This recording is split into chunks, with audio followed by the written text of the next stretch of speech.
Howdy, folks. Welcome back to another episode of Motherhood on the Move with yours truly, Brittany Nettles.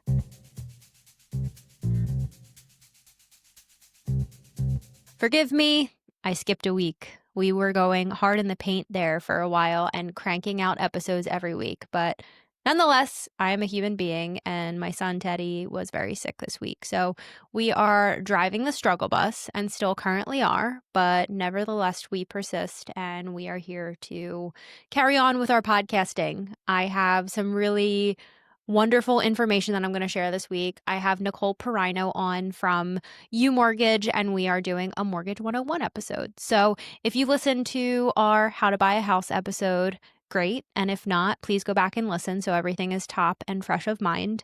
We are going over mortgages, how to obtain financing, reviewing some jargon, and demystifying that side of things. So grab your notebook, take some notes, enjoy our very wholesome and detailed conversation. Maybe we'll do a Mortgage 102 because we recorded for a whole hour and we still didn't even scratch the surface on what we could. So if you have any outstanding questions, please leave them in the comments below and enjoy. Hopefully mom has some extra coffee. Yeah, exactly. As I drink my second latte. Oh, good. Yeah. No shame. Where are you located? My office is here in Logan Square, 18th and Okay. Art, Yeah. and then I live in South Philly, Quinn Okay. Breeze. Yeah. How long have you lived in Philly for? Only the past like 5 years, 6 years, right before COVID. Um, Even though like I met my husband 10 years ago, he's had that house since 2013 in South Philly. But when I got into the mortgage industry, it was actually in Cherry Hill, New Jersey, and I was living in Mount Laurel because I was always from Jersey. Mhm. And I got into the mortgage industry in Cherry Hill, and then my boss one day was like transitioning to a different business that he was starting, and he was like, "I'm moving to Philadelphia," and I was like, "All right." So I started commuting to Philadelphia. And I was like, the You followed Patco, the suit. walk, the too much. So I just like got a quick apartment, and that's how I started my rental property journey Oh, because I had owned my condo in Mount Laurel, and it was like the cutest little condo. I still have it. It's a great rental. Honestly, I wasn't thinking like, yeah, I'm gonna like cash flow and I'm gonna be like be an investor, real estate investor. I just got into the mortgage industry. I had gone through the mortgage process myself, but as a consumer, I didn't know yeah, anything. yeah. So I was just thinking I might want to live in it again. So I didn't want to sell it.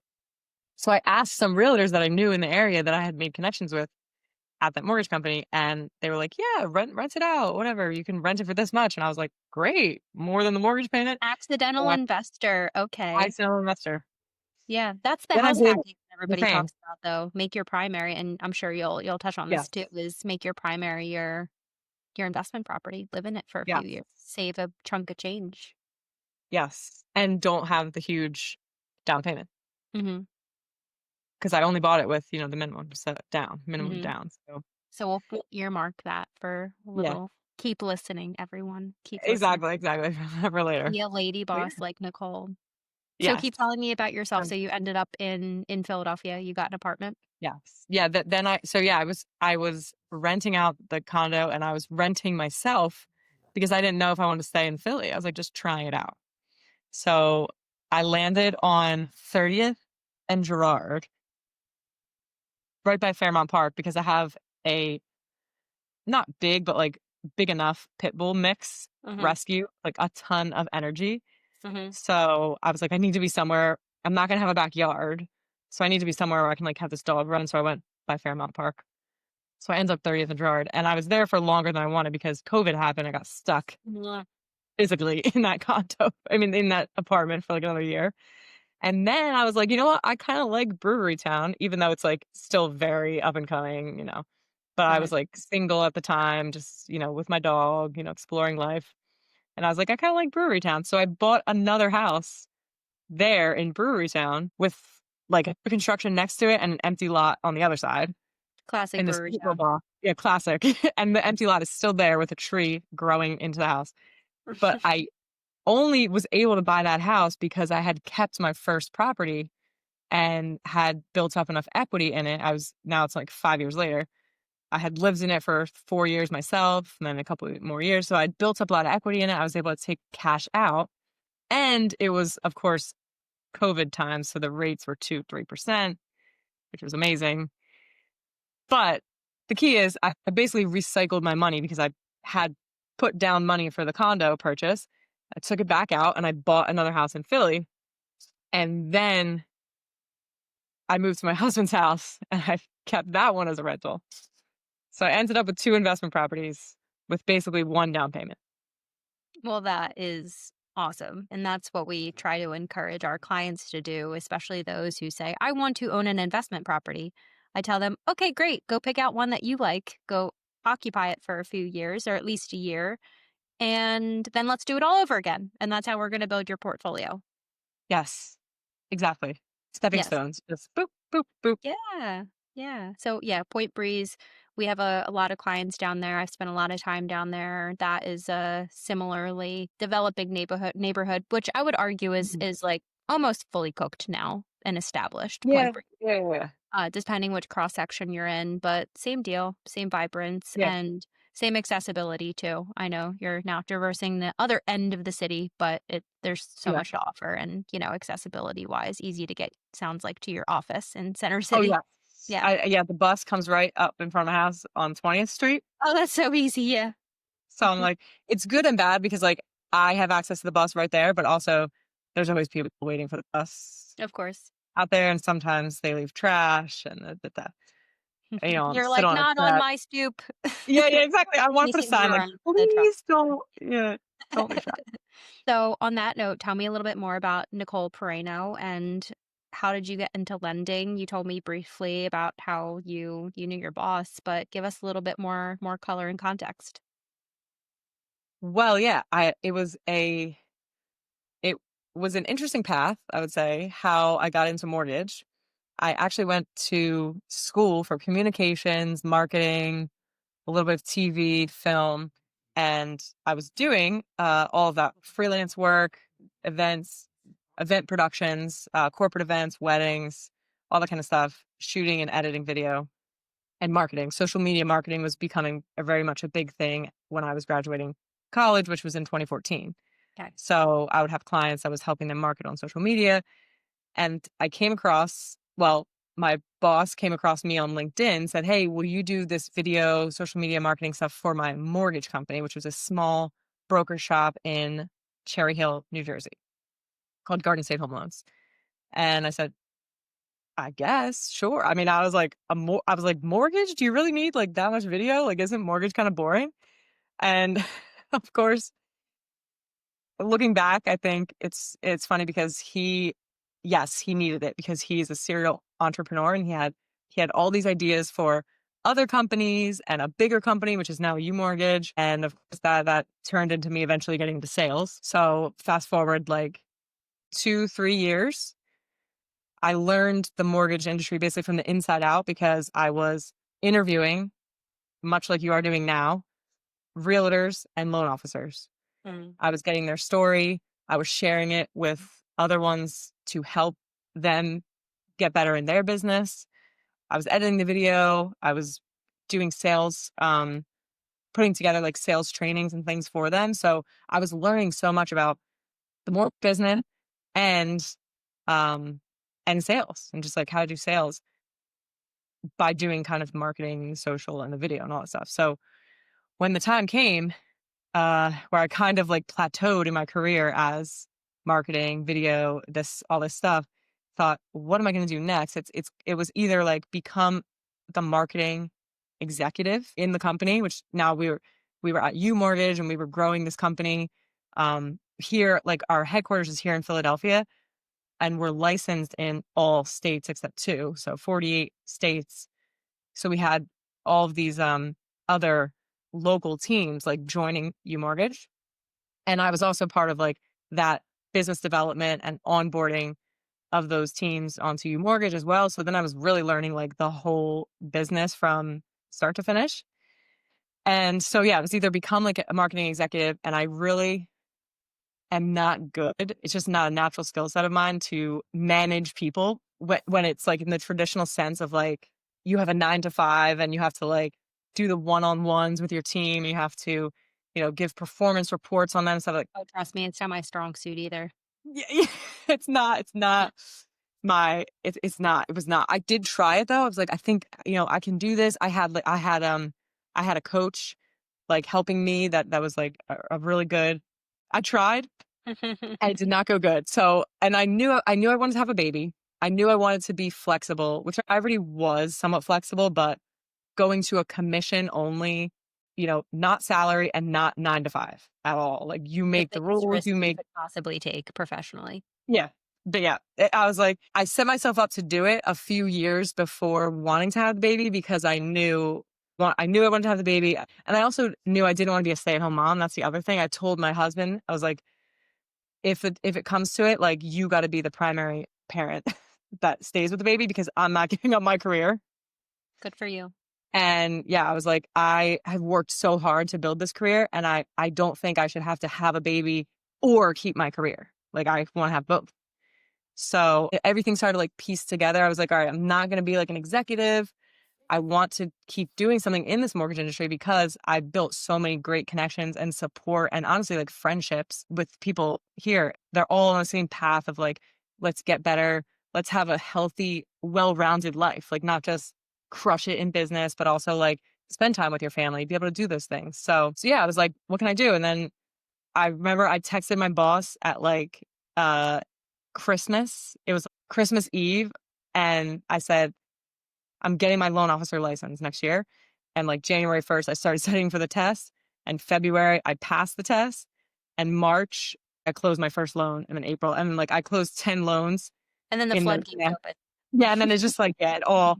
And then the next year, and then the goals just like kept stacking. So I was like, Done. all right, this is great. And then obviously it was great not having a baby or being pregnant. And then it got a little bit harder when I got And then you pregnant. threw a wrench into things and the pregnancy came.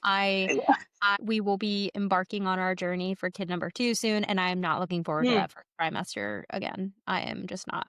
That was brutal, and yeah, now having a mini to manage, that is my yeah. boss, and I do have to manage at least one person. Fortunately, my Yeah. team is mostly autonomous, but my little person, we do have to Good. manage. I'll happily take that on though. Yeah. But no, It's thinking about your journey into mortgages, it's funny because you spent so much time almost making the master classes and studying them from all of these experts and lenders. So I think that's yes. pretty awesome.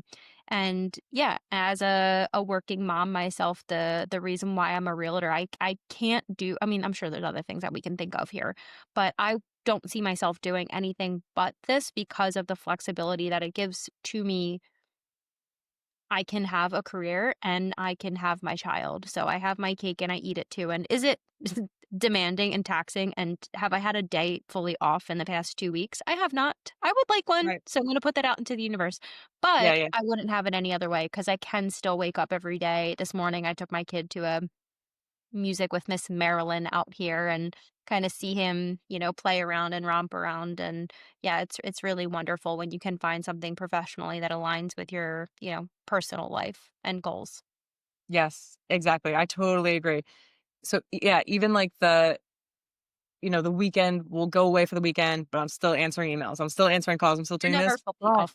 Yeah. you can never be off. But I think about those times, like you just said, where I can have the slower morning, spend extra time with my baby. And then like as she gets older, I'm thinking, oh, I'll be able to pick her up from school. Even this morning, I was like a little tearing up on my way because I was thinking, oh my God, is physically so much, mentally so much.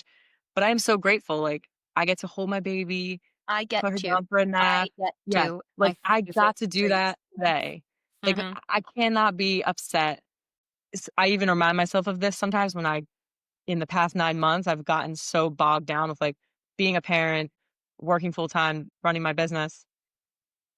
I try to like imagine the alternative. Like, oh, what if I just went back and like got some job where I got paid a salary? I would still be just as stressed, but with none of the rewards of the flexibility and the excitement of like helping people and being a little bit in control of like my daily actions and relationships and like the fact that I get to do business with all these people that I genuinely like is a great part. it is nice when you do firmly establish your business and your ideal client, like, avatar. I talked about that in another episode with my branding gal, Kendra. When you do figure out who you genuinely want to work with, the work does become a lot more, not pleasant, but a lot more exciting because you're spending time with people who you would spend time with in, any other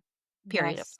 not just in the workspace, and you become a magnet for those clients, which is really nice. I find that the referral based business is best because you do find people who are similar with similar, places in life or families or interests or values or locations, neighborhoods, etc. So while we're making this, a pitch to go out and be a lender, can you tell me more about you mortgage I know. and what makes you different from, let's say, either any other broker or, let's say, a bank?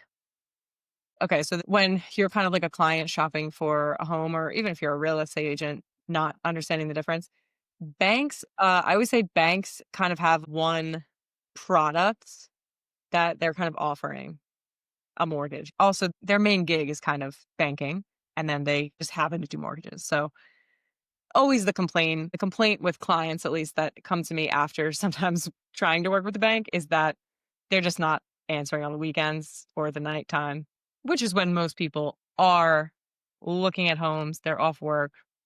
They finally have time to look at the homes, and they're messaging you saying, "Hey, can we put that offer in? We actually really liked it after we saw the open house." And there's a Sometimes, deadline Saturday at 8 p.m. and there's a deadline. Yeah, exactly. When they're, especially now when they're in competitive market, when they're in the suburbs, there's already 10 other offers, and that's actually another thing that banks really aren't going to offer is strategy on making the puzzle piece work.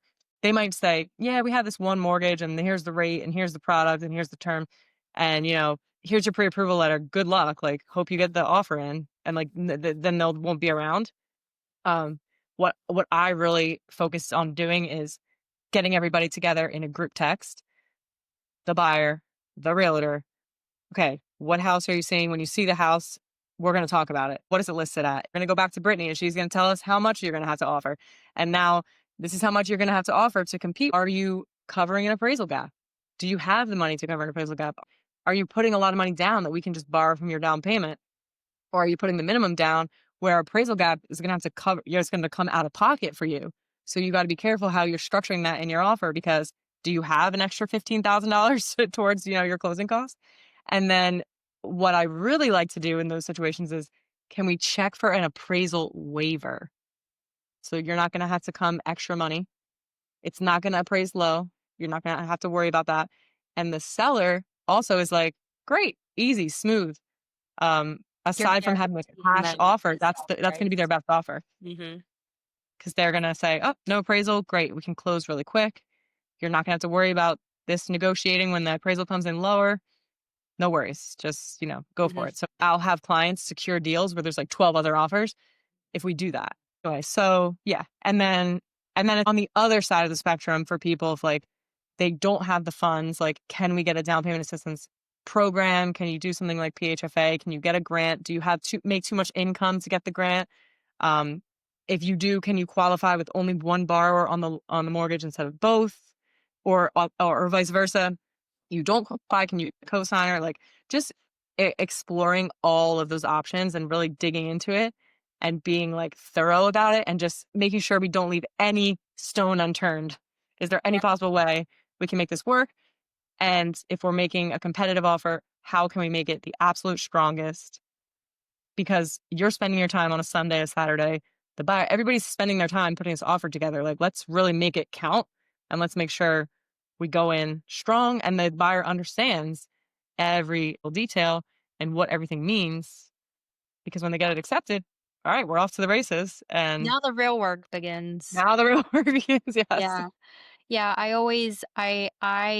like recommending both banks and brokers to our clients because legally we need to give three different contacts when we're referring lenders to our clients. So we like to refer both banks and brokers, but I do find that, and no shade on the banks, but I do find that brokers typically have a wider array of products for buyers, and that's what helps us get most creative and, most importantly, get our buyers into the most lucrative program that works for both their down payment and their monthly. So whether that's, a special program, you mentioned PFHA, which has its own special set of terms and grants, and, interest rates and stuff like that. There's all kinds Mhm. of different, upsides to different programs, but that's really what we're after, is taking our client buyer and their unique profile and set of needs, and of course marrying that to a specific property. But I love how much brokers can do that, because then you have options, which is all we Mhm. want to give our clients, when it comes to making their most important financial decision of their entire life, at least one of them, maybe top three. Yeah. I love to ask this question. Why is the interest rate not the most important thing to focus on? It's a great question. I love that you ask that and think about it. We need every professional in the industry to think that way, because a lot of buyers get hung up on it and they might even pass up getting a house that they really wanted because of a simple thing like this. The interest rate. The interest rate is not important to focus on because you don't have it for very long. Just Google mortgage interest rates and just look at the line, the trend over the course of history of ever. The only constant thing about it is that when it goes up, it comes down. And when it goes down, it goes back up. It goes up and down, up and down, up and down. You Mhm. just ride it the same as the stock market, where people are investing their money, buying and selling, but on a longer scale. So you might get this mortgage at whatever interest rate today. You get a 6.5, but the market adjusts. You're still in your house, secure, safe, happy, and you just delete that mortgage and take out a new mortgage on your house at the lower interest rate. It really is that simple to do it. And ideally, when I'm talking to my clients about refinancing, does it make sense or not? If we can get the closing costs to minimal, if not zero, like no cost out of pocket to refinance, that's the goal. Obviously, we're waiving our lender fees. We're not charging anything for that refinance. You have to pay title fees again because you're reissuing legal documents. But if we can roll those into the loan amount, but maybe shorten your term from 30 years to 26 or 25, and maybe your payment is staying the same, but anyway, that's too much into the weeds of refinancing. But the whole point is you don't keep the interest rate. So even the monthly payment is the day you buy the house, your monthly payment, because of that interest rate, is the highest it's ever going to be ever. It's not like when you're renting and your landlord every year says, increase the rent, increase the rent, increase the rent. It's actually the opposite, because you're just going to decrease your payment as time goes on. Maybe you had mortgage insurance. When you get to 20% equity, you're going to remove that mortgage insurance, cheaper payment. You can you can redo your homeowner's insurance policy and get a cheaper policy, lower your monthly payment. When the rates come down, you can refinance your mortgage, cheaper payment. You come into a bunch of money, put a lump sum down, recast your mortgage, which is like re-amortizing all the payments, lower the monthly payment. There's so many ways and options to like lower your monthly payment. So it doesn't make sense to get too hung up on it because it's just so temporary. Yeah, no, it's so true. And I always place great emphasis on that in a few different ways. What do we say? Marry the house, date the rate.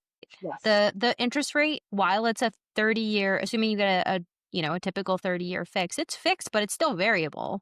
It's not changing unless you do what you said, a refinance, right? But if you're following the news, or you're staying close to your lender who originally wrote your loan, you can reach out to Nicole anytime. Say, hey, Nicole, what's the going rate? Is now a good time for me to refinance? And if you can whack 1 whole % off your mortgage, go for it. If that feels good to you, go for it. If you have the closing costs for it, go for it. Which I do believe, and correct me if I'm wrong, you see more refis than I do, but can run anywhere from 1 to 3 grand to refi. Yes. Sometimes a little bit more, but it Yes. depends on the size of the loan. We're sizing up a refinance. Eventually, I believe by Q4 we'll be able to refinance if my crystal ball is correct. But I did Yes. similar to you. I was in my 2.8 comfortable 2.875. I envy everybody who still has that rate. We were comfortable in it, but our plans had changed. We wanted to grow our family and just move to the suburbs, start the suburban leg of life. And we took on a 6.625 rate, and we're still holding strong there. We can afford the house. We were not house poor. We, knew that we could, from having such a low payment for so long. We had a big chunk of change set aside, and our income supported the potential new mortgage. So we said, let's go for it. We fell in love with the house. It afforded us everything we wanted and then some. And even now we're sizing up the real 20-year home. This is our 5 to 7 year home, Mhm. which classic might get cut short because I swear we're nomads. But anyway, not about me. We're looking at our next home, and we can still afford the mortgage, and we're going to get something a little bit lower than what we have currently rate wise, and we're happy. So focusing on the house and, marrying the house again, date the rate, you can always adjust that long term. And something that I like to coach my clients on too, contractually speaking, when they're interviewing and shopping different lenders, I always tell them to never get too hung up on the interest rates that you're getting offered during your preliminary pre-approval phone calls. And that is because I want my clients to focus on the people, the personalities, and the products. I want you to like who you're working with. You're going to have a realtor and a lender, and we are often simpatico. And you have your title company too, but most people don't care about title because they never come in contact. That's like us doing things on the back end. Right. And we always refer you to somebody that we've been working with for almost a decade now, which is crazy to say. But I like to recommend personalities and people. Work with someone you genuinely have a connection with, you can rely on, you can access, which you mentioned. It's so important to have someone who's available, who isn't a bank just pushing papers. Sorry, TD Bank, but TD Bank grinds my gears. These people are never available. And I have to do that just for banking. Like, so yeah. piggy banking is great. I had it Yeah. too, but for writing a Mhm. mortgage, you can never get a hold of anyone. It's pulling teeth. And we always want offers written on weekends without fail. Yeah. I would love to not write offers on the weekend because we're always hustling. But, Right. if it's not between normal business hours, you can't get that updated approval and closing costs, which you need in order to submit an offer. So, Right. in addition to that, people, personalities, and products. So, banks don't always have the most creative products out there, and some of them do. So, I'm not, casting any shade on all banks, but some banks just have some more generic types of products. So, I want clients to focus on the products, the people, the personalities, because it doesn't even matter what you get quoted today rate wise. The rate doesn't matter and become important until you have an agreement of sale executed, meaning signed by the seller, and you've identified a property. And even then, you still have 7 days to contractually shop. So I did a buyer's how to buy a house podcast episode. If anybody needs a refresher, go back and look at that. However, you have 7 days to shop for a mortgage, and then is when the interest rate becomes important because you do want to, know what you're getting, and even then open up a dialogue. If you found that person that you really trust and you found something else more competitive, give Nicole the opportunity to meet or match it. So that's usually what I recommend. The interest rate is never as important as you think for those two reasons. One, it doesn't matter until you're actually writing an offer anyway, and two, you can adjust it. You can change it Yeah. down the line and refinance. So you're not always stuck to it. And we're not saying don't take on more than you can chew. Make sure you can afford the mortgage. And lenders today are not predatory lending. Gone are the days of Right. 2008. We underwrite, and I say we, but you Yeah. underwrite who can genuinely and truly afford the mortgage. So I always say rest assured there. But stay within your means and buy something that truly feels comfortable. Exactly. Yeah. So conventional versus FHA loans, they're the two more common types, and there's others, and we can get into the weeds, but we don't have to. Can you tell Mm. me a little bit more about the conventional versus FHA loan? Yes. Okay. So when conventional FHA, there's two types of mortgages that someone can get when they're buying a house. The two main reasons that the two main reasons that you would get a conventional over an FHA are one, your credit score, and number two, your debt to income ratio, which essentially just means how much income do you make every month? How much current debts do you have? Liabilities. So a car payment, a credit card, a student loan, those are your debts. And based on your income, how much more debt can you afford? Because your mortgage is a new debt. Your new mortgage payment that you're taking on is more debt. So how much more room do you have there based on your current income that you have and your current debts? If that room is not a lot and you're kind of getting maxed out, you can go to FHA mortgage because they are more flexible with those debt to income ratio guidelines. They'll let you take on a little bit more debt. They also have more flexible guidelines with the credit score. Can be a lot lower with FHA, down to 500. Whereas conventional, you can go as low as 620.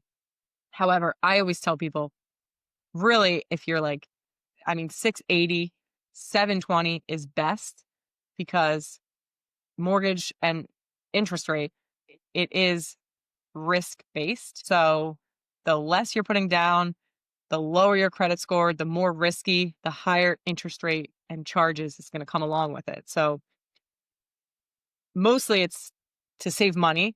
You're going to want to go with an FHA mortgage. You're going to get a lower interest rate. They always are lower interest rates than conventional.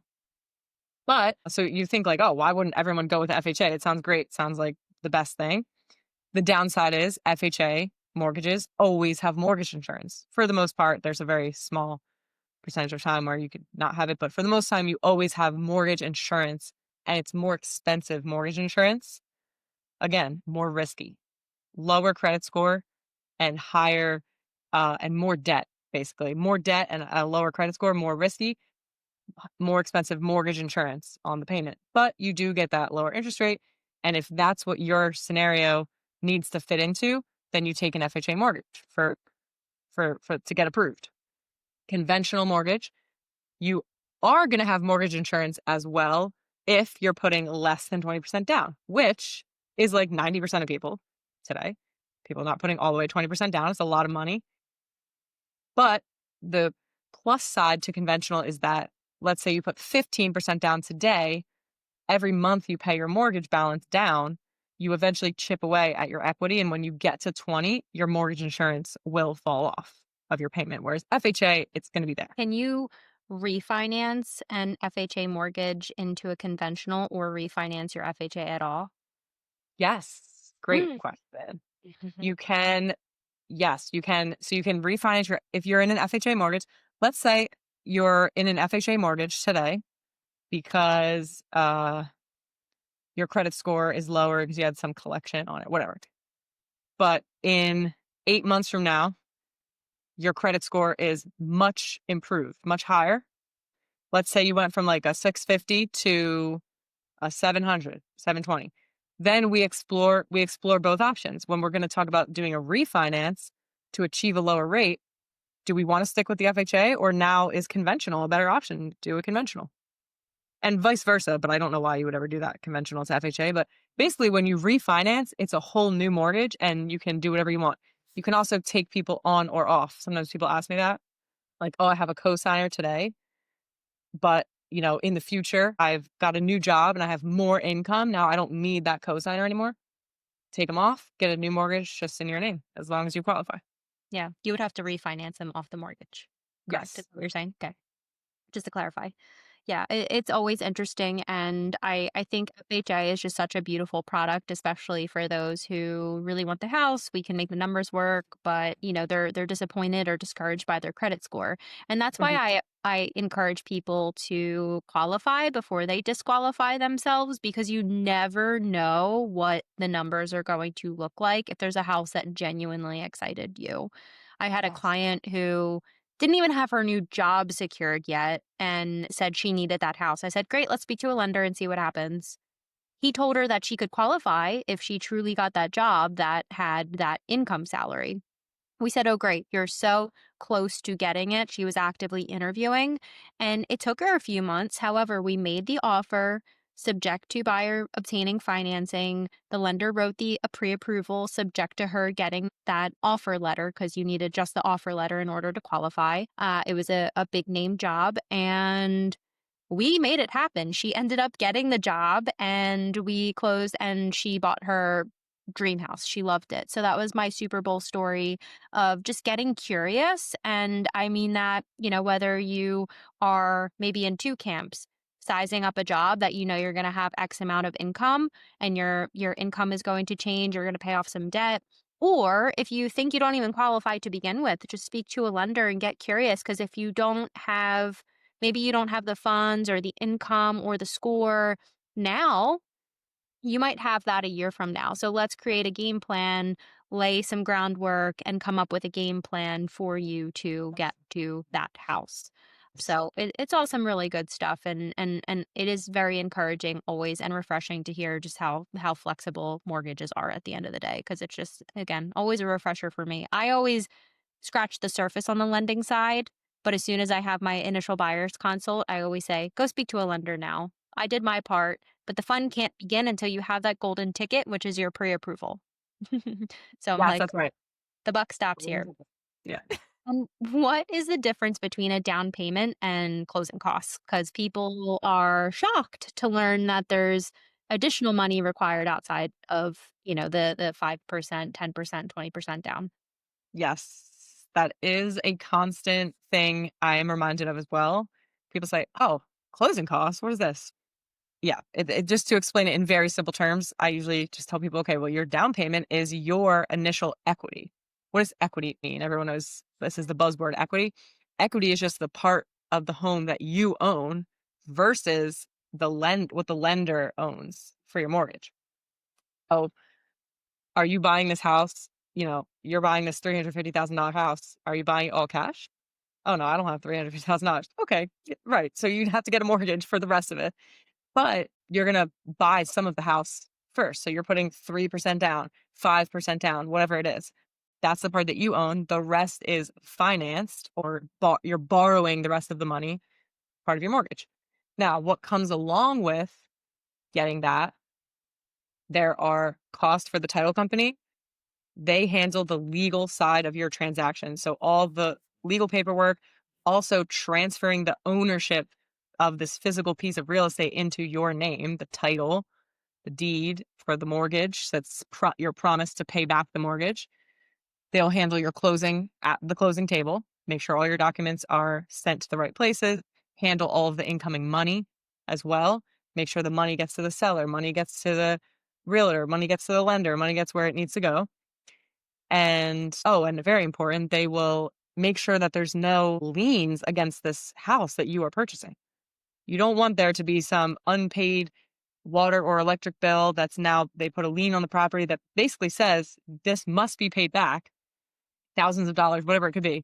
You don't want that to be transferred into your name. So that's a lot of stuff that's happening behind the scenes while you're going through getting your home inspection, getting the appraisal done, getting qualified for the mortgage and purchasing this home. They're doing all of that. So they have a fee that they charge for that. If you are in Philadelphia County, you're going to have a higher transfer tax, but transfer tax is just a tax that you have to pay. Both seller and buyer have to pay it. Transfer the real estate property from one person to another person. If you're in the surrounding counties, mostly outside of Philadelphia, you're only going to pay 1%. But still, if you're buying a $450,000 house, that's $4,500. These are all outside of your down payment. So when we talk about your overall cash to close, we're talking about how much money is needed to get you to the closing table, both to qualify for your mortgage. You have to put that down payment and the cost to purchase this house, transfer the real estate. So your overall cash to close, all your closing costs and your down payment. And the last thing, I'll just touch on it briefly. I guess the last part of closing costs is your prepaid and escrows. So majority of people are having an escrow account with their mortgage. It's just a separate account that holds your money and you have access to it, not at any time, but when you sell your house, you get that money back. But it holds money for your property taxes and your homeowner's insurance. So when those are due, every year you have to pay a policy premium to your homeowner's insurance, protect your home against fire, flood, damages. And when you have a mortgage on the property, you have to have homeowner's insurance. So every month you make your mortgage payment, you're going to pay for your principal and interest of your mortgage. You're also going to pay a piece to your property tax and a piece to your homeowner's insurance, and then mortgage insurance if you have it. And so that escrow account holds those pieces of your money and pays it out, just distributes it for you, which is nice. You don't have to worry about paying your property taxes. every year, every quarter, wherever it is where you live, and you don't have to worry about paying your homeowner's insurance. But on the day of closing, you will have to pay for a whole year of homeowner's insurance because the day that you get the keys and you own this house officially, it must be insured. So you'll pay for a year homeowner's insurance, and then you'll also pay some property taxes to make sure that the property taxes have been paid in the past by the seller. So you have to basically pay them back. Mhm. That's closing costs. The Yeah, most boring part of the whole transaction, but but an important part but for they're you to get the house. important. They're Yeah. important. Yeah. They're important because when people are budgeting for a new home, you don't think. You just think, okay, I'm just bringing 10% down. And surprise, you have to budget what, 3 to 5% of Yeah. the sale to bring in a additional closing costs because we've Yeah. already touched on the nebulous title company, which is doing fabulous behind the scenes work, making sure that Uncle Johnny from 1963 doesn't rise from the dead and try to come back and claim the property as his own. We're doing Yes. title work, we're making sure that we're insuring it, and yeah, you're escrowing for things like property taxes and insurance, which when we work with lenders, we always generate a buyer's estimated closing cost worksheet, which itemizes everything for you to show you the two buckets that you have, both down payment and closing costs, and summarizes where all of the money is going and captures it. Because we want to Yes. educate our clients, but also legally we have to, right? We sign all the CDs and Altas and disclosures and disclosures and disclosures. So you see Oh, the same so many document probably instructions. 45 times before you buy the house, but we just want to Yeah. underscore where all of your cash is going and ultimately where it's flowing and Yeah. what you're funding. And I think too, on the topic of property taxes and insurance, you also have the option to escrow or not escrow. Yes. That's always an option too if you did want to either keep your payment down or if you had money that you wanted to keep in the stock market and have that money working for you. I Yes. personally, if and this is total preference, you have the option to opt in or out, but I personally like to keep my money in my pocket and in the stock so that it's making money for us and we do not escrow for taxes and insurance. So I cry a little bit and wipe my tears with my check that I have to drop off to the tax collector's office every Yeah. year, but we do that and then we pay our property insurance separately. But if you don't want to have to even think about that, then escrow for taxes and insurance and ignore the bill that you get in the No. mail every Yeah. November, December through February saying, "Here are your taxes." And I can't tell you how many panicked phone calls I get saying, "Bert, I thought that Okay. our taxes were paid." Rest Why assured, do I get this bill? it's Yeah. a $6,000 bill, but the city is just or your township is just reminding you, this is your tax amount. It's, still the same or it's been reassessed, it's less, it's more, and we're just informing you of your tax amount. The lender has already gotten a copy of that bill, so don't panic. Yes. But it's always a fire drill.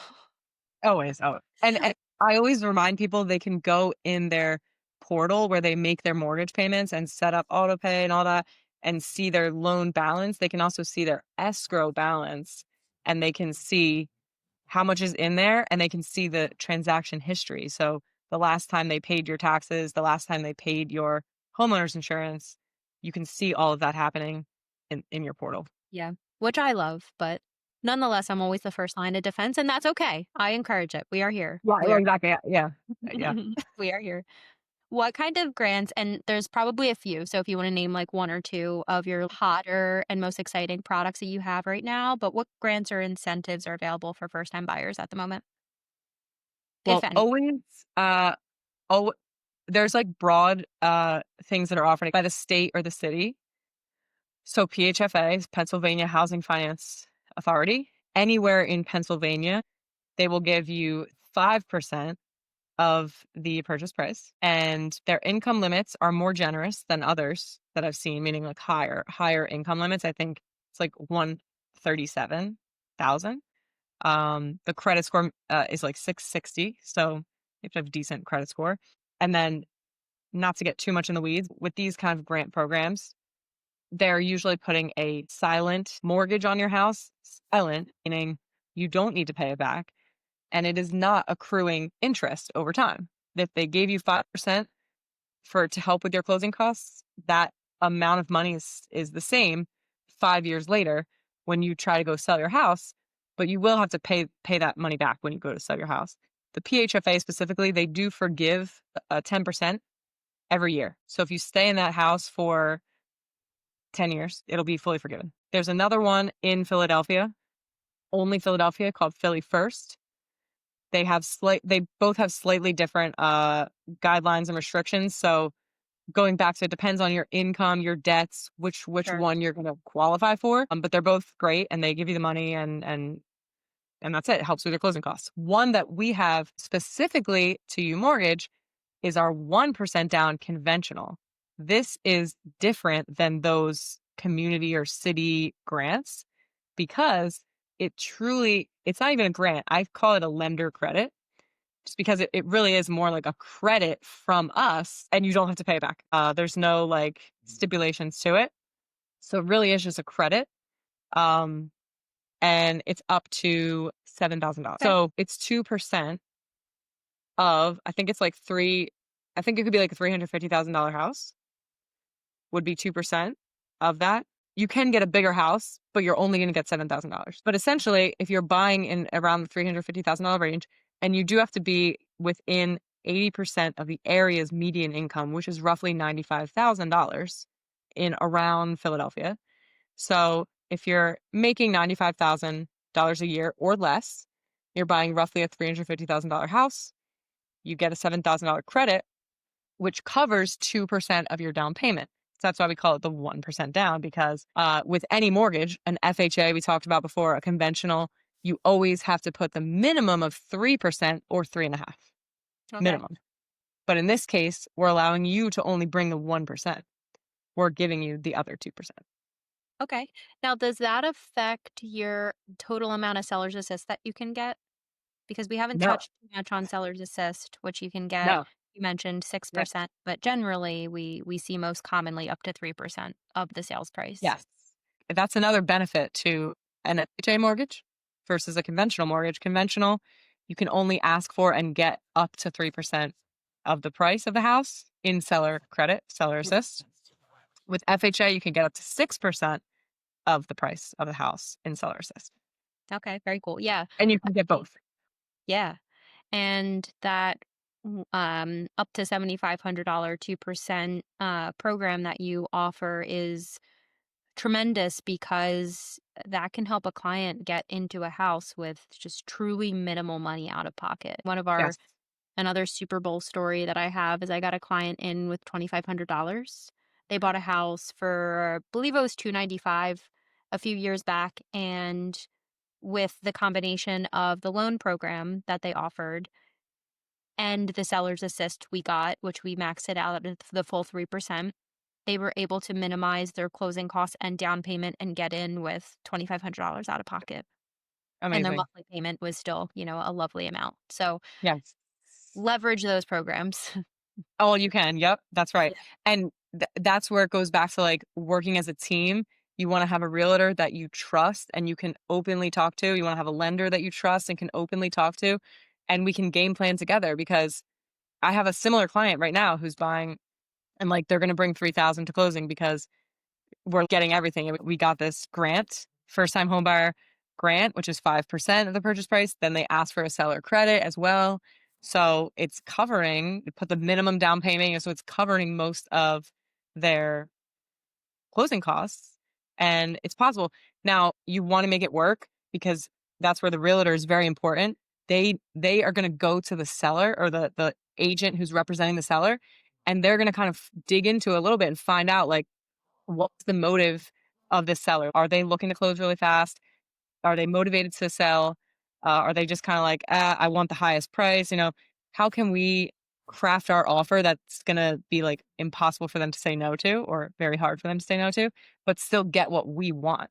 So sometimes, if it allows, we might be able to offer a little bit more for the house, as long as the house is worth that much. When the realtor is running the comps and seeing the recent sales in the area, ooh, they're like, I think we could offer this much for it, and it will appraise at that value. And then we can ask the seller to give us back some money. Because a lot of times buyers will ask me like, why would a seller give me money? It doesn't make any sense. Like, wow. And I'm like, I know, I know, if you put yourself in their shoes, it doesn't make any sense. But as long as they're getting what they need to walk away with from the house, to buy their next house, to retire and go on vacation, whatever they want to do, they need to get the money that they need to get. As long as we're giving them that, they're going to help you with your closing costs. So don't like shy away from it because you think it won't work. Yeah. If you have the right team, we can make it work. Yeah.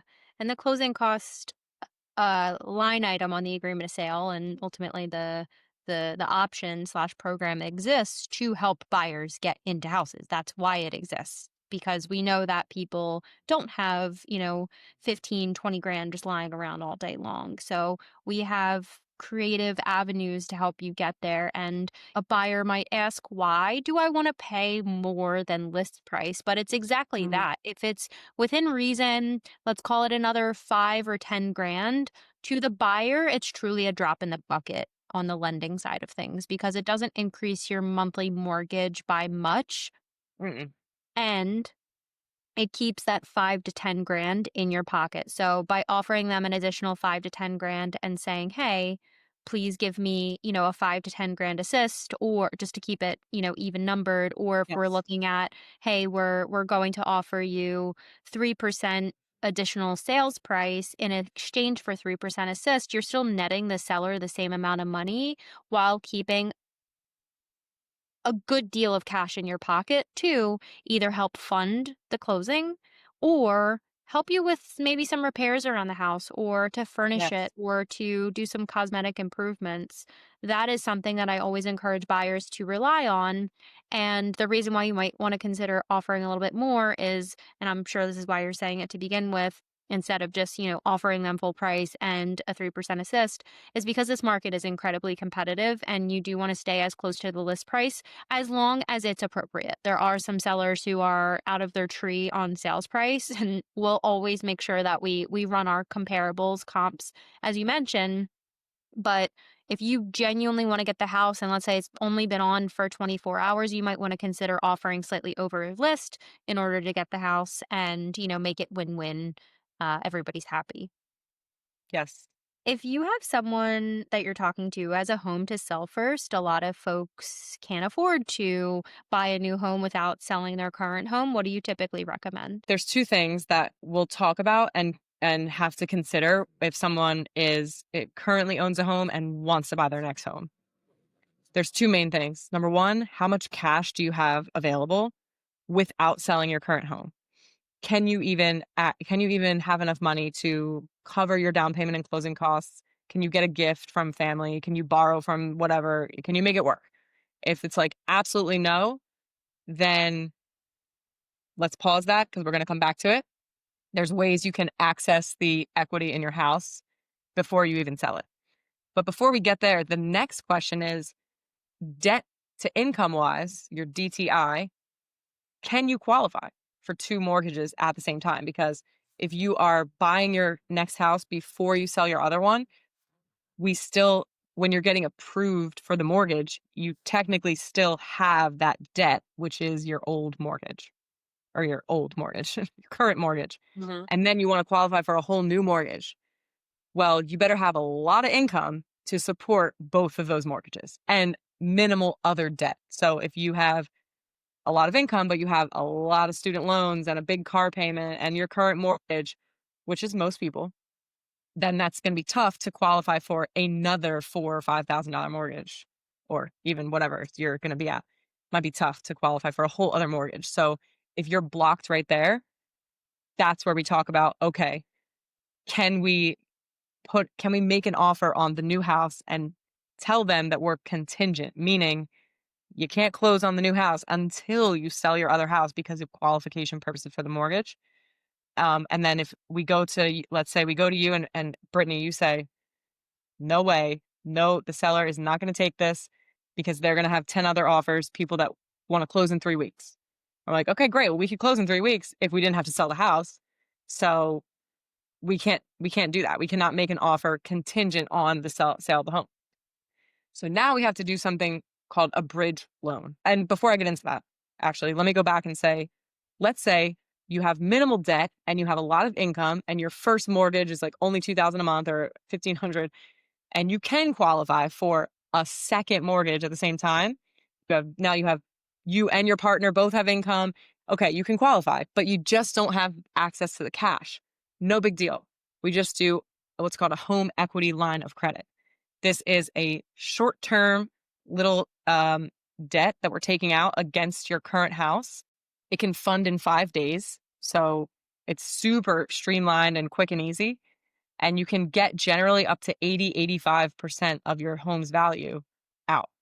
So whatever your home's value is, 85% of that, and then obviously minus whatever you owe on your current mortgage still, you can access that cash. So you might have another 40, 50,000 in your house that you can use for a down payment and closing costs on your new home. And then if you can make it work that way, great. You don't have to worry about selling your house. You can just buy your new one, then worry about selling your house after. If your cash and your income and debts don't allow you to do that plan, that's where you have to access the bridge loan. And what the bridge loan does is two things. One, it gives you that cash in the form of that equity line of credit.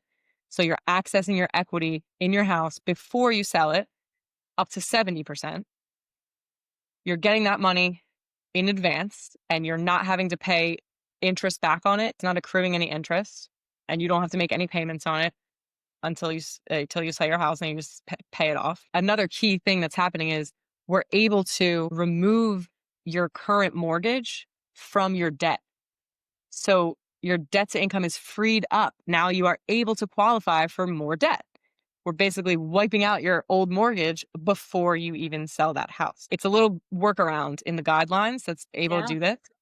And so sometimes that's the only way someone can get this house because it's very competitive. So it's the only way that they can make a strong offer, secure the house, and then you have 4 months to sell your old house. When you sell your old house, you obviously pay off your first mortgage. You pay off that equity line of credit that you borrowed from yourself to put as your down payment.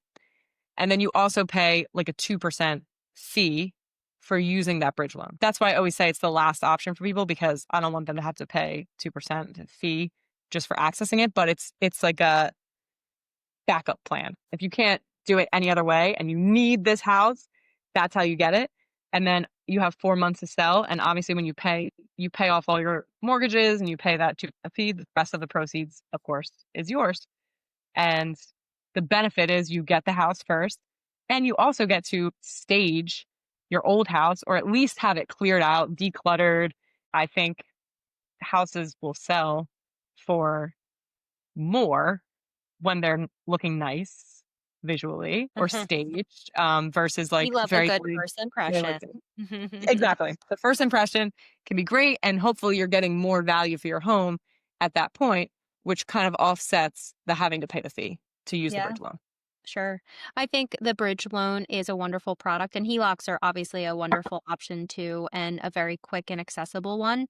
The bridge loan I'm working with currently on my clients who needed to bridge the gap. They couldn't Yeah. carry both, and they needed some assistance with the down payment. They needed a significant down payment and to make the numbers work. And we made it happen. We did exactly that. We made the offer on the property. It was competitive. We showed everybody, here's our lender, here's how we're rolling everything out.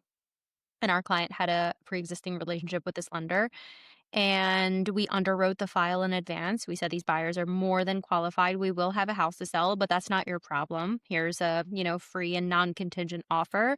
Made the offer, got it accepted, put their home on the market that same week because we did the listing appointment prior. They decluttered, they prepared to make the good first impression. We got Yes. it on the market and it's under agreement literally 48 hours later. So Amazing. everybody's relieved. They're not even going to have to, the bridge loan. It's a $2,500 fee to give them a peace of mind knowing that, they're not dipping into any additional savings. They would have done that as the first option like you mentioned, but they were worried about doing that. And Right. the bridge loan also relieved them the additional debt so they could qualify for Home 2.0 without having too much debt. So it is a beautiful option and I'm so happy that we have it and people are actually using it instead of bending over backwards or really putting themselves in compromised positions because we just don't love that at all. Yes, exactly. Use the Exactly. tools. Yeah, that's right. Somehow been at this for an hour and 10 and I always say I want to keep the 30 minutes and then it's never ever that. I know. It's Um, impossible. Maybe just give some rapid Mm, fire mortgage no-nos if you have 1 or mm. 2, maybe 3, and then we'll close this out for now. Maybe we'll do a mortgage 102 later. Ooh, yeah. Okay. Setting yourself up for success in general, just anyone listening, maybe you have a mortgage, maybe you are thinking about getting a mortgage in the future. There's really three things that we're considering, just three things when you're thinking about getting qualified for a mortgage, which essentially gets you qualified to purchase a home. And it's your income, your debt. So things like car payment, credit cards, student loans, and then your credit score. When it comes to credit score, that's a big thing people always are asking, what can I do to improve my credit score and make it better? There's like 4 or 5 things that go into the credit mix when the FICO model is what we use in the mortgage, world. It's different than your Credit Karma or whatever you're seeing out there. So people are a lot of times shocked when they see, "Oh, my Credit Karma said this, but your mortgage FICO is different scoring models." So keep that in mind, it's not the same. But when they're putting together your credit score, the 2 things that are holding the most weight are your payment history. So you're making on-time payments. So don't have late payments, don't miss a payment. If you can, avoid it. And also your credit utilization. If your credit card maximum is Mhm. 3,000 a month, you should only be spending 300 because that's 10%. Um, So you shouldn't be charging up 2,500 every month if the maximum is 300 because that high utilization is going to keep your score low. And then income, it is what it is. You can't really do much by your income unless you are self-employed or in control very much of your income, but work in a job you love. And I would say advocate for yourself when you have those meetings with your manager, your boss, ask for the pay raise, come prepared with items that you've improved, projects you've worked on that have had that success. Advocate for yourself. Get a pay raise when you can, ask for it. Don't be shy about that. And then your debt, you're very much in control of. Don't have a crazy high car payment for a car you really don't need. If your goal in life is to own a house, make it the goal, state the goal, say it out loud, write it down, share it with your friends. Mhm. Look at your budget every month. You don't need to get to the point of talking to a lender, getting pre-approved to find out that you have too much debt compared to what your income is. You can budget it yourself every single month. Look at your credit card statements. I do this. It's how I found out recently. Recently, I found out that I was spending way too much on Ubers and Lyft, and I got to take the bus because it's cheaper. Yeah. So if you look into your credit card statements, where are you spending your money every month? Where's the money going? And could it be adjusted in any way? How many subscriptions are you paying for? How much are you eating out? Where's your money going? And then student loans, it's really out of your control as well. Can you do an income-based repayment plan for your student loans? That can drastically reduce the payments. You can also the call the servicer and refinance your student loans as well, try to get them lower. So those are kind of things to look out for. As far as when you're in the process of buying a home, like you're already talking to Brittany, you're going on home tours, you see a house you like and you want to make an offer to buy it. Very simple things. Keep your job that you currently have. Don't quit your job or change jobs. Don't take out new debt. So don't like get a whole big new credit card or don't put a bunch of furniture on a payment plan that's going to add all this debt to your profile. That's really it. Those are the two things. Don't spend all of your money, obviously. Yeah. So sometimes people get pre-approved, but they don't find a house right away. It might be 3-4 months that they're searching. So in those 3-4 months, remember your pre-approval doesn't really expire. I tell people it doesn't expire because we're not doing a hard credit pull. We're only doing a soft check in the beginning. So your credit report is not expiring. But what could change is your specific situation. From the time you got pre-approved to the time you want to buy the house and get approved for the mortgage, is your income the same? Is your money the same? And is your debts the same? Or has anything changed? And if it's changed, it could potentially mess up what were qualified for before. Yeah.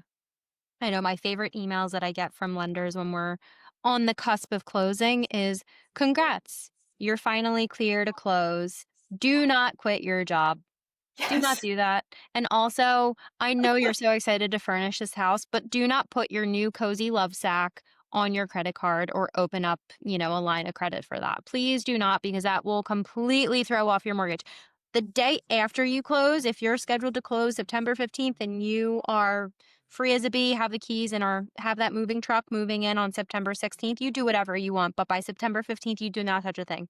The Yes, end. that's right. That's right. End scene. That's right. End scene, end scene. End scene. Well, Nicole, I really appreciate you taking the time to just enlighten us on loans and share a little bit more about yourself and your background in lending. So if we do have additional questions, where can we find you? Definitely on Instagram, Facebook. I try to post a lot of information, education for clients out there, and just my life really as a mom. And Mhm. I get a lot of support on there as well. The internet can be a very beautiful place when you have the right community in your internet bubble. Yeah. So yeah, everywhere. Internet, just Google.